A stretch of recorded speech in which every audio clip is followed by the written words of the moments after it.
এই দেশে এটার নাম ইকান মেরা। 3 পিসের মাছের দাম এই দেশে 33 রিঙ্গিত 26 পয়সা 3 পিস ইকান মেরা। এটার দাম ইন্ডিয়ান টাকা 650 টাকা, 660 টাকার উপরে। 650 টাকা 3 পিসের মাছের দাম। মাছ কীভাবে খাবে এত দাম? 3 পিস মাছ 650 টাকা ইন্ডিয়ান টাকা, এত দাম।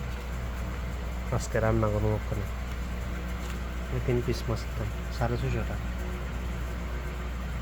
মাছ রান্না চলতেছে, আজকে ছুটির দিন। মাছ রান্না করতেছি, মাছ ভাজতেছি। বিদেশ বাড়ির রান্না এরকম কোনো রকম রান্না মোটামুটি শেষের দিকে হলো। বিদেশের রান্না আর কি কীরকম হবে।